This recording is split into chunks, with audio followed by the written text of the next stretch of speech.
Good morning, everyone, and welcome to the webinar. My name is Dan Hilton. I am with the American Supply Association. I'm their Director of Government Affairs. I'd like to welcome everyone to the webinar and thank everyone for participating this morning. Just a couple of reminders and administrative notes. At any time, if you have a question, at the bottom right of your screen, you'll see a question box. Please feel free to type a question at any time.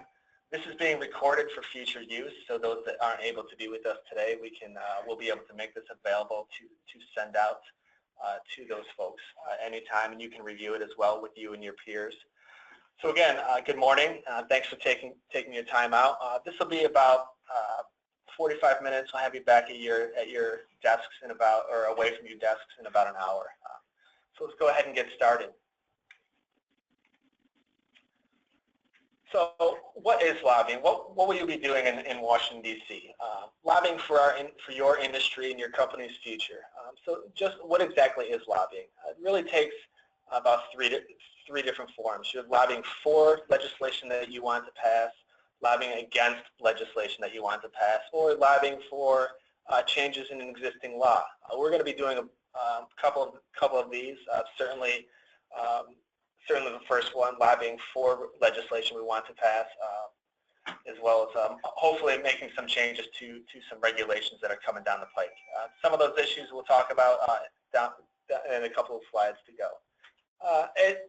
To begin, this is a low-stress morning. These are sales calls. Rather than selling a product, we're going to be selling positions. We want you to feel comfortable with your member of Congress. At the end of the day, you're talking about your business, your company, and your industry with your member of Congress. So as we know, we don't always make a sale on the first day, unless obviously you're an exceptional salesman. But you know, just like today, the customer is well informed. They're hearing from both sides of the argument, and we want to make sure that you're well prepared. And you know, one of the things we often hear, one of the excuses most often we hear when they fail to act or they refuse to act is they say, you know, I'm not really hearing about this back home. Well, this is your opportunity to bring the issues to their attention, to let them know what's most important to you in your industry. It's proven in survey after survey that the single most useful resource of information comes from constituents, from folks like you. So what are we going to be talking about? Overtime regulations that we know are moving fast, e-fairness, and water infrastructure. We often say that ours is an industry built on relationships. This is just one more opportunity to build on a relationship.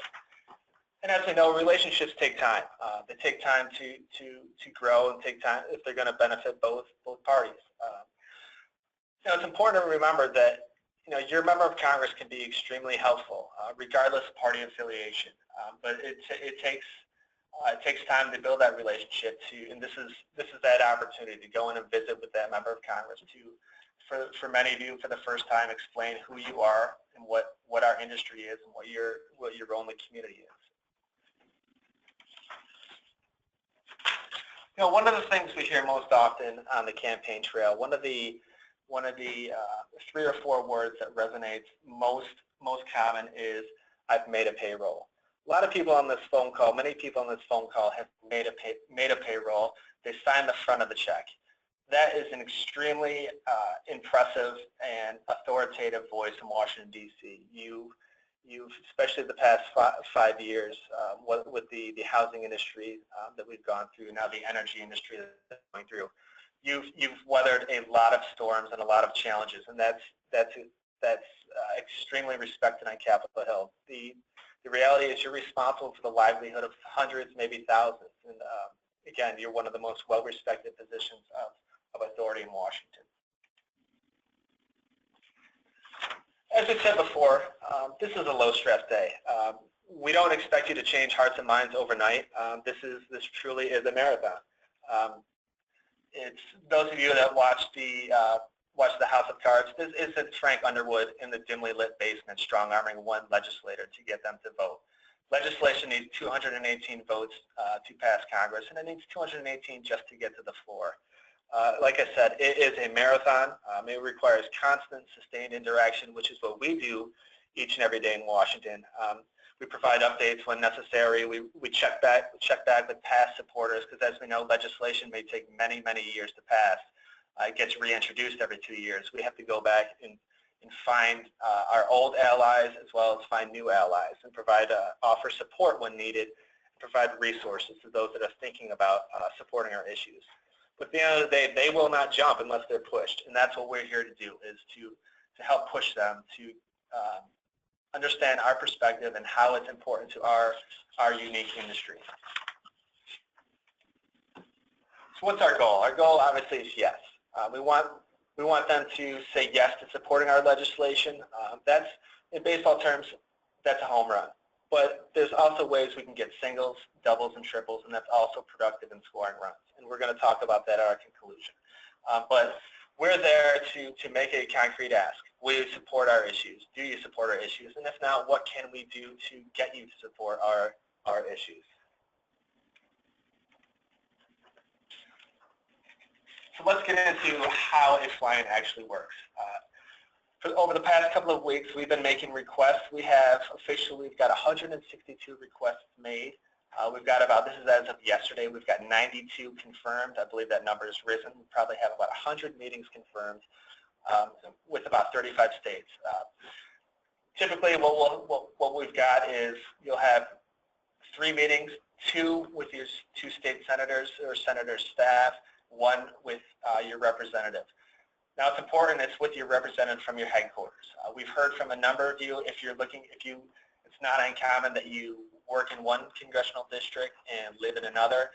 If you have others that you want to meet with, please let us know. This is part of that opportunity to reach back and touch with me to let us know if you want additional meetings.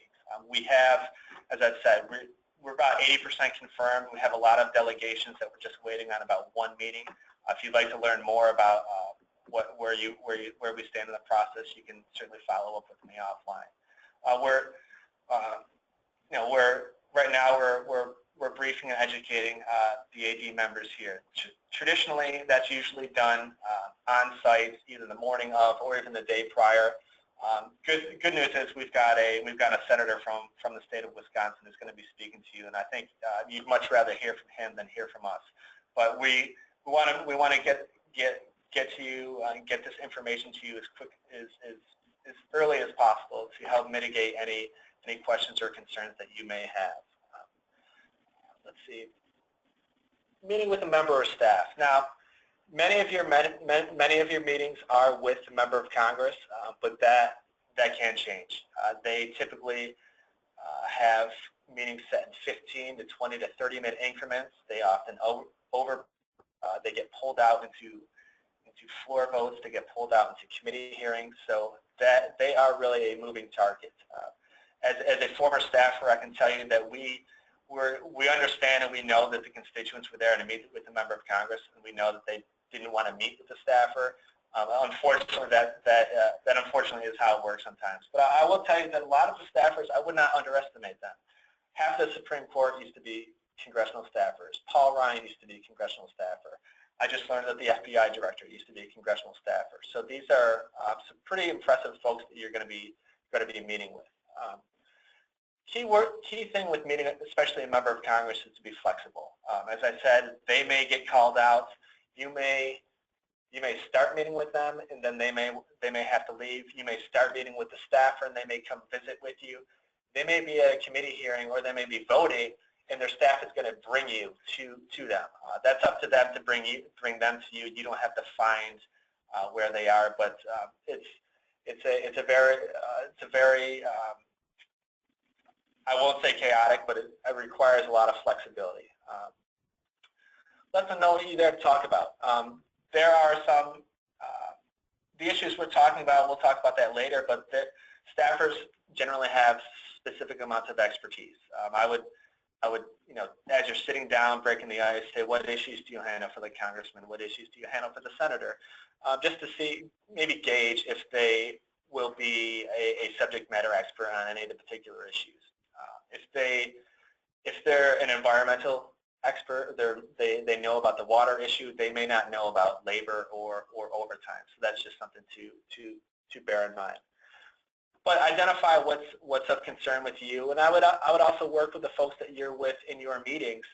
Think about what's most important to you. What is your passion? What is your expertise? And I would talk about that. We're making packets for you. We recommend leaving a packet with the member of Congress. But I would also note many of you have marketing materials. Bring those with you. Make those available to your member of Congress. It's not uncommon unless they are a plumber or they're in manufacturing or a home builder. They may not know about your company. This is your opportunity to share with them what your company is and to let them know your role in the community. Then finally, invite them to your place of business. We'll talk about more of this further down the road, but this is a good chance for you to show them your place of business. So going back to getting to yes, how do we get there? Our task is to be specific in our ask as possible, and then reminding them of your role in the community. Be specific. How many people do you employ? Will you increase hiring?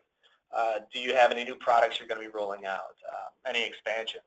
That's particularly helpful with some of the issues like overtime as well as e-fairness. Talking specifically about your role in the community, how it impacts your profitability. Ask for their support. Remember, they're not going to jump unless they're asked. Ask if not, how we can get their support. And again, educate them on your role in the community. One thing I would note is going back to members versus staff. The members of Congress are obviously very knowledgeable of the congressional district. However, staff may not be. I'm a good example. I'm from Central New York. I work for a member of Congress from Eastern North Carolina and West Texas. The staff in Washington may not be from your hometown. They may not be from your community. Their role is to know the policy issues and not the issues back home. So, but the member of Congress will, surprisingly, they'll really surprise you with their knowledge of their district. But you know, that's where they work and that's their base. So it's very important that they know that.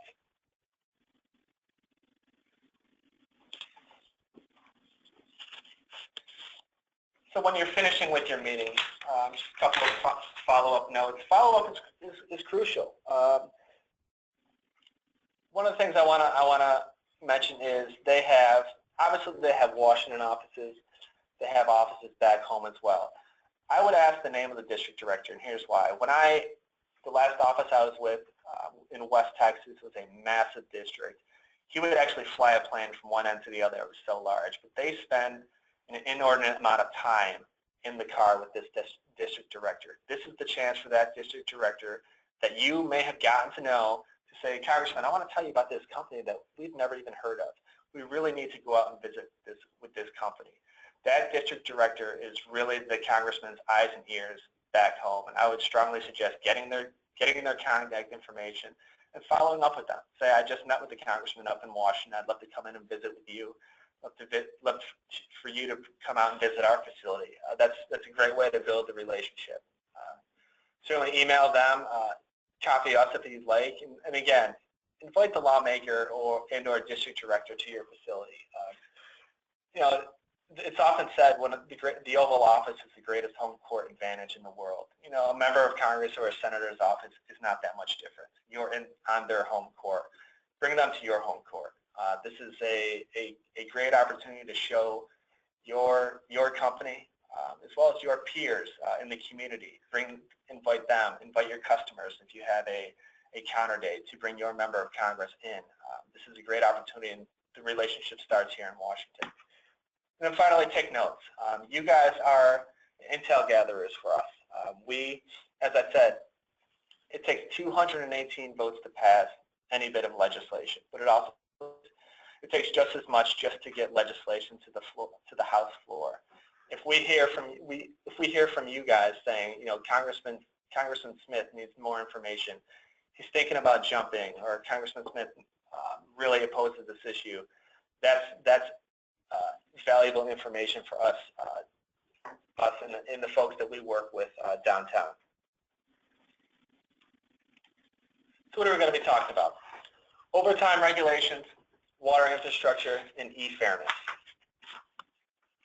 Overtime. This is an issue.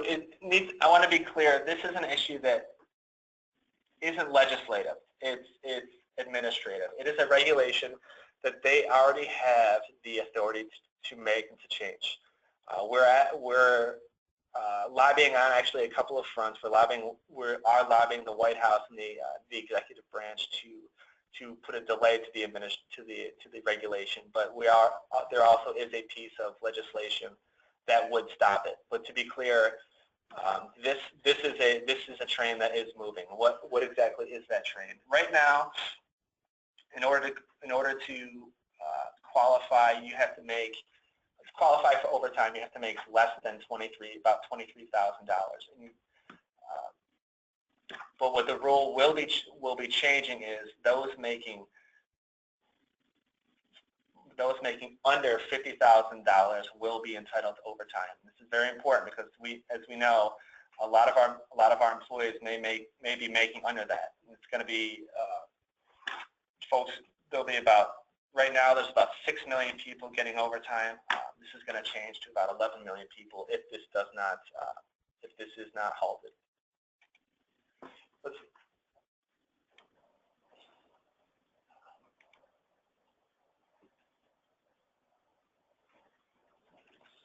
So what are the impacts if the rules go forward? Managers who are responsible for store operations and manage will be prohibited from performing tasks like customer service or training employees and non-exempt tasks. And this is a big one. They're going to have to track their activities. Not only will they have to track their hours and activities, but the managers above that, your HR, are going to have to track their activities.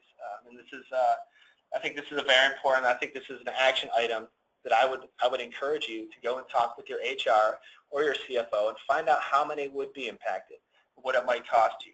This is information that will be invaluable to bring to your member of Congress to share with them just how costly this will be, how much it will cost your company, what it might prevent you from doing any hiring, prevent you from doing expansions. We've heard from a couple of you that this would cost hundreds of thousands of dollars unbudgeted costs and prevent planned expansions. That is information that your member of Congress will be very, very, very keen to hear and to potentially help us with our issue. Another very important issue is that must be remembered is there's no geographic adjustment.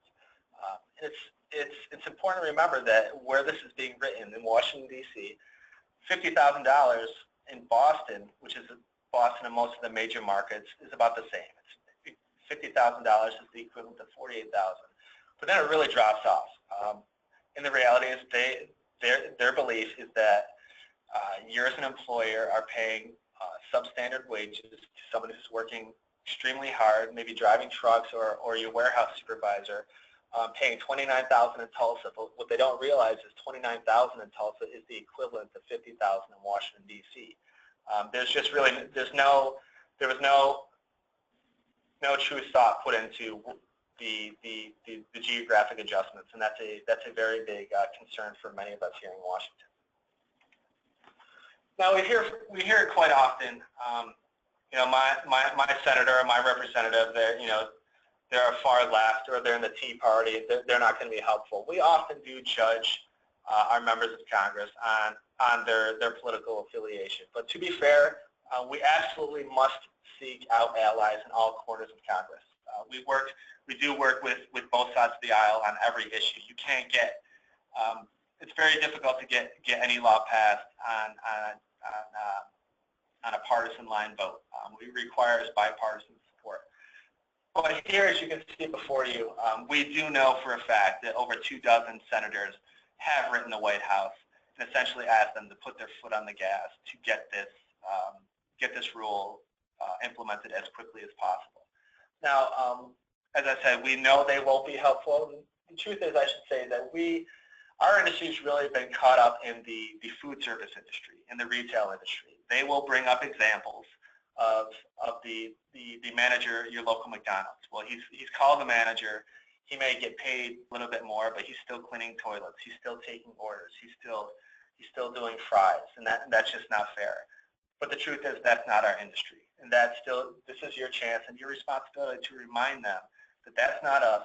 We pay fair wages. And at the end of the day, this is taking opportunity. That's the key word here, is this is taking away opportunity from many of your employees.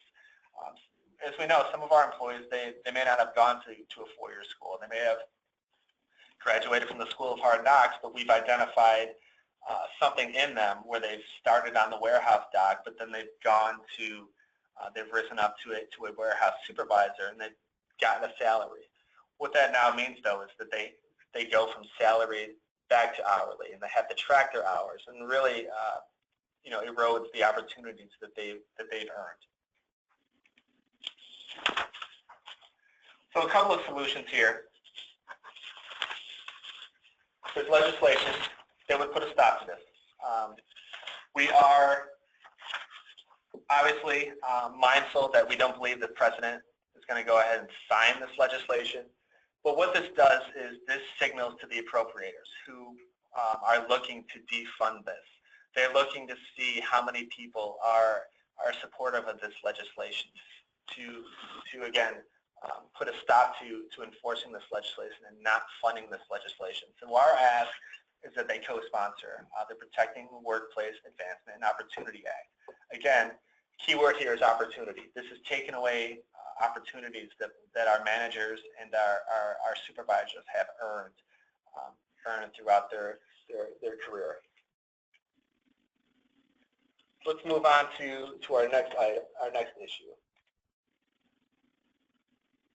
Sorry about that, folks. Water infrastructure. Now, as we know, water infrastructure has been in the news quite a bit. Our industry has taken quite a hit in the past couple of years. Certainly the no lead in plumbing has really impacted a number of you. And this is our opportunity to talk about this issue. That Congress, in fact, got it wrong. That they required many of you to take millions of dollars worth of products off your shelves because of the fear that lead was going to get into our waters, when we knew all along that it was going to be the underground subsurface infrastructure. And as the data bears out, we know that there's been a lack of investment, and there's billions of dollars needed to maintain both our wastewater infrastructure as well as our drinking water infrastructure. This is our chance to have a conversation on our industry, that we're for. In this instance, we're for this infrastructure spending. I think spending issues can be a very partisan battle, very ideologically aligned battle. But I think most of us can agree infrastructure is one case where we can make that is necessary. Not just improves our industry, but it gets the country on a more solid footing. So what are our solutions? There is legislation. Again, going back to the appropriations, add more money to it. We have an appropriation request in. Again, this is, a lot of folks are worried about being pegged with, he's gone to Washington, he's a big spender. This is where they need our support. This is where they need to hear from us to say, this is spending that we need. This is spending that you're not going to get labeled as a big spender, because it's needed, and as you see below, it's stimulative. But in addition, there's also legislation that would remove the caps on private activity bonds. This has been an issue that's introduced year after year that just can't seem to get traction. But I think, as I said, water infrastructure is in the news, and it is not going to go away. And this is a good issue for ASA and for AD in our industry.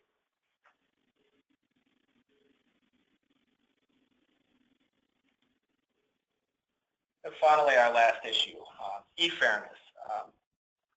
This is an issue that goes back to 1992 with Quill versus North Dakota, that the states are not able to properly enforce the sales tax on out-of-state sellers. And this has been an issue that we joined the battle about 5 years ago, but this is an issue that is not going away. The fact is, the government's picking winners and losers here between brick and mortar sellers and online sellers using the tax code. Customers browse your showrooms, and they use your employees' product knowledge and expertise, and then they go and get it online. And that's just not fair. At the end of the day, states are losing sales tax, not just through sales tax revenue. It's not just through the sales tax. Virtually everyone on this call is also a property owner. And virtually everyone on this call, their property taxes are not going down, probably staying the same or going up. That's also going into your local services that you're paying, that the online order fulfiller is not paying. So what we need to level this playing field by collecting sales tax on every sale. The solution, the Remote Transaction Parity Act. As I said, this has been an issue that's been around for quite some time, but we believe we've never been closer. It's passed the Senate. It obviously needs to be voted on again, so we know that it can pass. We know if there was a vote called tomorrow, it would pass the House. But that's our biggest challenge: is we need a vote. But what it would do, it would ensure financial security for local infrastructure. As I said, your local police, your local parks, recreation, schools, that's all supported by your sales tax, and that's what they need to be reminded. Many of these members of Congress worked in the State House. Many of them were in law enforcement, so they understand the state revenue issue. They just need to be pushed, and that's what we're there for. You'll likely hear that they'll vote for it. They'll say, I'm with you, I'll support it on the House floor, but that's the key. How do we get it to the House floor? How do we get a vote on that, Congressman? What can we do to get a vote on that? That's why you're here. We know that Congress must act. This is an interstate commerce issue that only Congress can solve, and we know this problem is not going away. As I said, this goes back to 1992 when Justice Anthony Kennedy was also a justice back then, and he has spoken out and he has invited the states to seek a legal challenge. About 19 states are now seeking various creative remedies to force sellers from out of state to collect and remit the sales tax. So as we know, if the Supreme Court were to act, if they were to throw out Quill versus North Dakota, that problem would not be solved. We need, in this instance, a national solution to solve this problem, and that's what we're here for. So what if they say no? We need to ask them what else you can do. Congressman, what else can you do for us? There's other things that they can do. Obviously, a home run is for them to co-sponsor our legislation, but there are other things they can do. For example, they can go talk to the chairman of our legislation. They can talk to, for example, with the Remote Transaction Parity Act. They can go talk to the Congressman Chaffetz and say, Congressman, I support this. I just can't add my name to it. There's no doubt that he is taking names.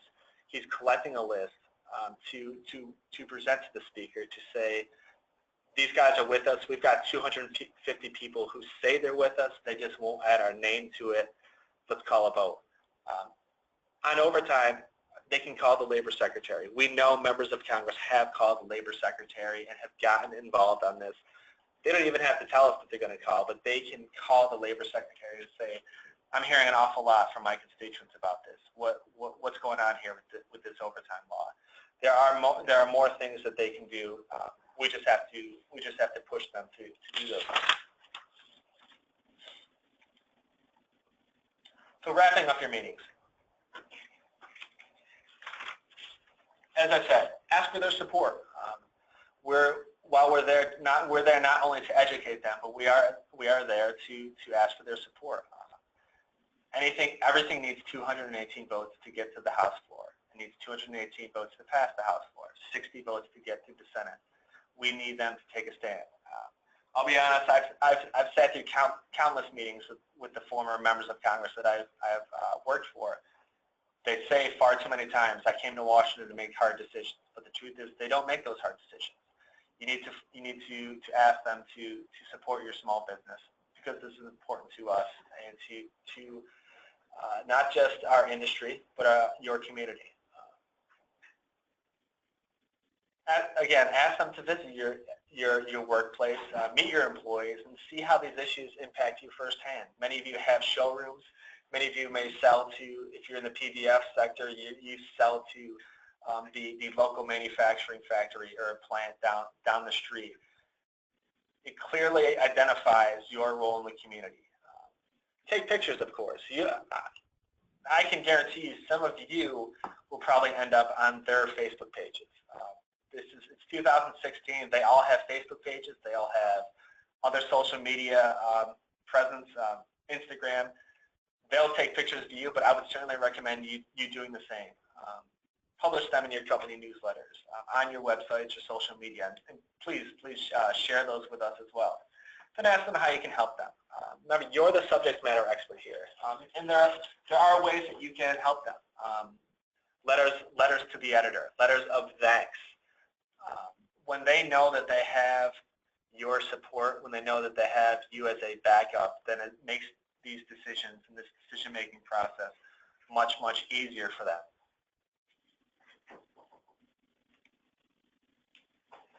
And finally, a couple of reminders. I would certainly arrive early to your appointments, but not too early. As a former health staffer, I could tell you most offices do not open until 9 o'clock. Some are just turning off the phones at 9 o'clock. That's a lot of it's because of the traffic, but a lot of it's the nature of the business. They work about 9 o'clock, but they'll also work late until about 9 o'clock at night. So I know we're an industry that gets up early, but unfortunately the hill is not. And that's a challenge we have to face. Once, as we say, plan to go through security. One important point. Once you're in these buildings, whether you're on the House side or the Senate side, once you're in your Senate building, do not leave. They're all connected to underground tunnels, and they're all very well illuminated. So you should conceivably only go through security once or twice. I wouldn't recommend trying to go through the Capitol. That's more of a challenge. But once you're in the buildings, don't leave unless you have to, because then you have to go through the security again. Which leads me to my next point. It goes without saying we may have just experienced the finals last night, but we call this period from beginning of March through Memorial Day. We call it March Madness for a couple of reasons. Number one, there's a lot of groups like you that will be on the Hill. There's also a lot of school groups. School groups take trips this time of year. The entrances will be very packed. You will see long lines at the main entrances. What I mean is, the main entrances on the main streets up the grand staircase, you will see long lines. That's why I recommend looking for entrances on the street level. Remember, this is the United States Congress. These are the most publicly accessible buildings in the nation. They have street level handicap entrances that folks are not aware of that will be less populated. We'll make sure to get you some. We'll remind you of that on the 14th. Also, if you're not aware, the Capitol building divides the House and Senate. They are separated by a couple of blocks. With the meeting request, we've typically strived to make your Senate meetings during one early block, your House meetings during the later block. So you should not have to go back and forth. In some cases, you will have to go back and forth, but you shouldn't have to go from the House to the Senate back to the House. Although I know in some cases, unfortunately, you will. Finally, we're in the campaign season. A couple of points I would mention here. Obviously, as it says there, I would not talk about the campaign. Certainly would not talk about contributions. If you've made contributions, number one, they probably know it, but number two, I would not talk about that because it's legal. But secondly, here's another point. You may have 5, 15, 20 minutes with a member of Congress. If you start talking with them about their views on the election, their views on Donald Trump, before you know it, you've used up your 20 minutes. they're happy to talk about. The truth is, they're happy to talk about issues like that because it's not a big ask. They're able to successfully say, I gave them 20 minutes and I didn't have to talk to them about hard issues. I didn't have to make any commitments to them.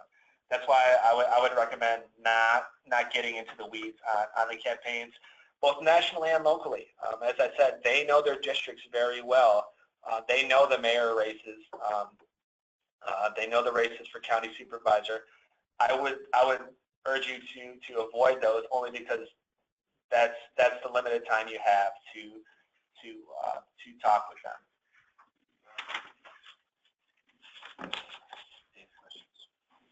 So we're coming to our end. I know we have a couple of questions that we have, but one of the things I want to mention is one of the questions I'm often asked is, does our story resonate? Does this message resonate? And I would ask eBay. As most folks know, eBay is our #1 adversary at opposing the marketplace fairness, the collecting the sales tax through online sales.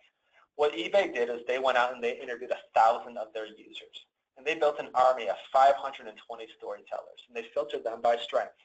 Who has interest in flying? Who's got comfort and a face for television? Who's got a face for radio? Who's got strong local ties? And what is their geographic relevance? And they've literally built an army of 520 of their storytellers. And as we know, we're still fighting this battle on marketplace fairness. So it absolutely does resonate. As I started out with talking about lobbying, we're there day in and day out. We write your biography, but you guys are your authorized biographers. Nobody knows your company, nobody knows your employees, and nobody knows your industry better than you. So we have a couple of questions here that I'm gonna see if we can get answered.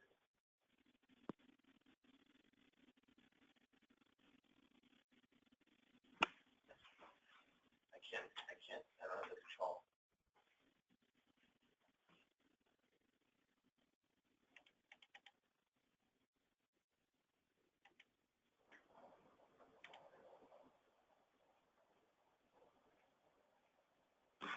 All right, so the question number 1 is, when will the AD members know who they will be meeting with? Will these be in the group format? That's a great question. Most of your meetings, you'll have your headquarters. The nature of a buying group is you don't typically share a congressional district with a peer business, a competitor of yours.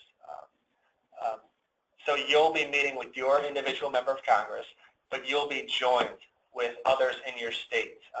For example, the state of Pennsylvania or the state of Ohio. You'll be meeting with all of them with your senators or Senate staff. So again, your individual company will be meeting with your individual representative, but you'll be joining others in your delegation to meet with your senators.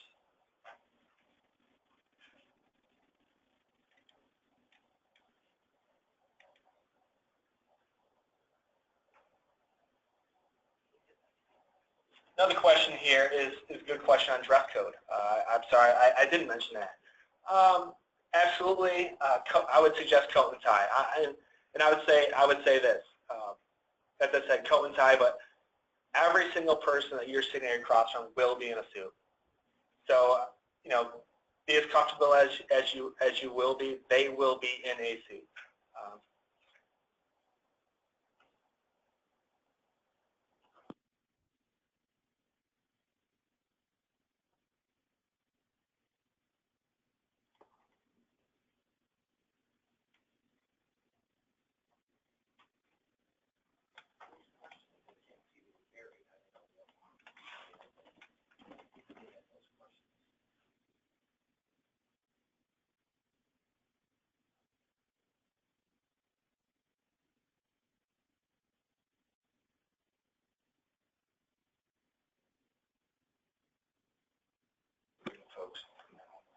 One of the questions, and this one I'm going to have to look into.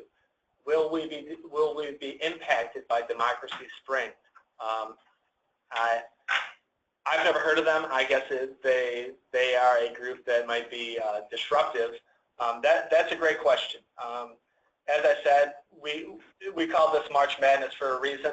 There will be dozens, if not hundreds, of groups also meeting with their members of Congress at the same time, which is also an interesting opportunity. I've heard countless stories from folks who have gone on our fly-ins who were sitting in waiting rooms across from their neighbor or across from someone they do business with. So it's a high likelihood that you'll see people in your member of Congress's office that you live and work with each and every week. But to the specifics on being disrupted, that's a great question. ASA has I guess we have a history. This is one of the most historic landmarks in the country. As we know, there was a shooting last week on the Hill. There have been shootings before, so this is a very unpredictable yet very secure area that we just it's a very unpredictable environment. When we were there last spring, the gentleman decided to fly a gyrocopter, I believe, from Florida and land on the lawn of the United States Capitol when ASA was there in Washington, D.C. We can't predict these things, unfortunately. We can only prepare, I guess.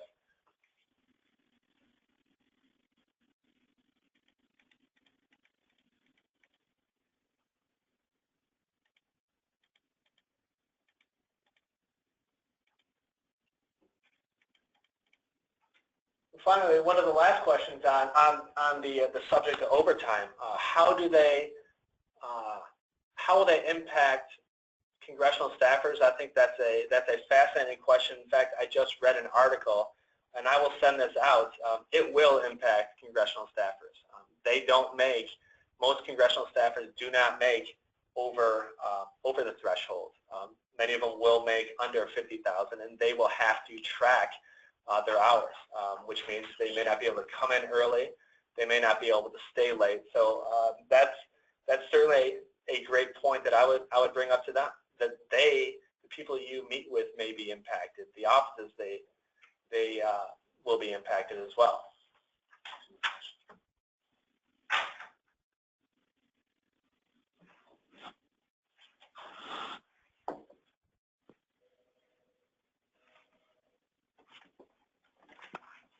And finally, one last question. Can we express our displeasure with the omnibus or other issues they may have supported? Once we discuss our issues, can we voice a displeasure like that? I would say certainly. I've often said in these presentations, this is your time. We provide you the resources and materials on issues that we believe would help your business, your industry. But when you're there in that office, you're not on a leash. You can say what you'd like. Mention to them that it hasn't been helpful. I'm not sure if the question means omnibus or the stimulus, which passed in 2010. The truth is, they may agree with you. If they're smart, they probably will agree with you and say, you know what, you're right. They weren't shovel ready. That one we got wrong, but I would just caution you, as I said before. A lot of these staffers most of them are pretty bright. We've had, particularly with the overtime issue, if they're a known strong member of the president's party, they are likely to push back, and I would just be mindful of that and be deferential and say we understand your position. You may not be supportive, but this is your opportunity to share with them the things that aren't working, the things that they're not getting right. So I'm going to look back in the queue to see if we have any more questions.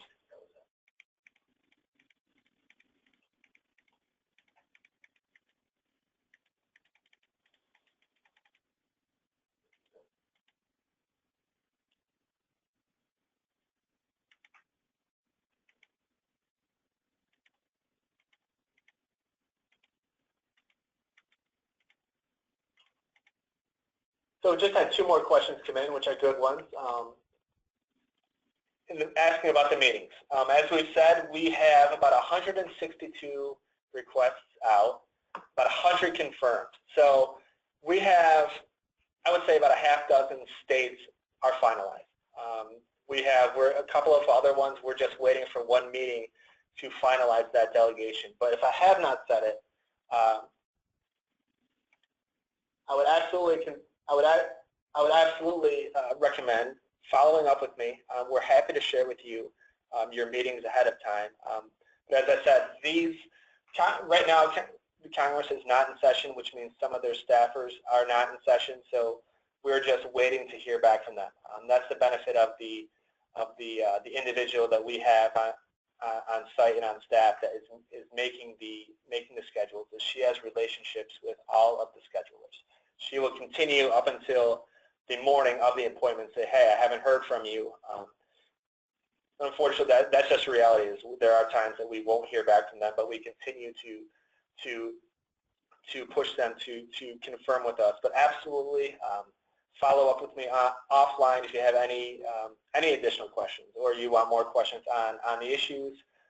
If you have issues with some of the items that you want to share with me, or want to learn more about your schedule, by all means, let us know. And I think that was, then finally, last question being, is this being recorded? That's a yes. This is recorded. We'll send this out.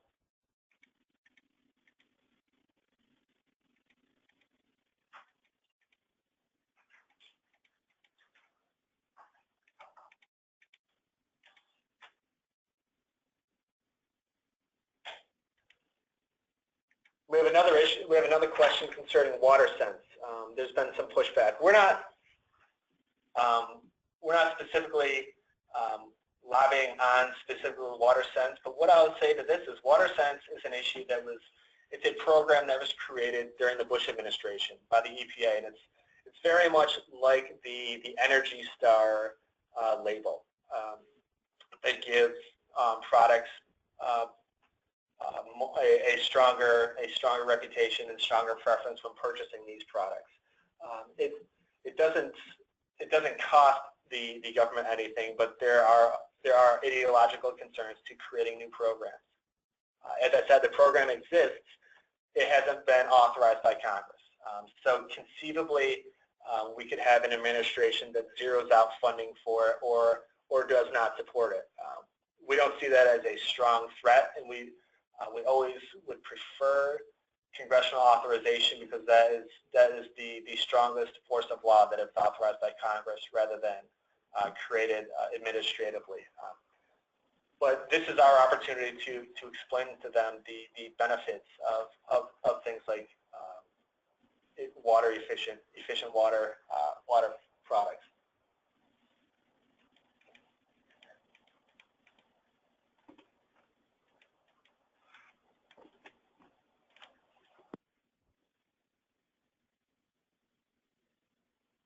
And one more question on will we make available PowerPoint? Absolutely. This entire recording will be available, I believe, via YouTube. That we'll make available, so you can look at this, but you can also look at this PowerPoint as well. We should have other information papers for you as well.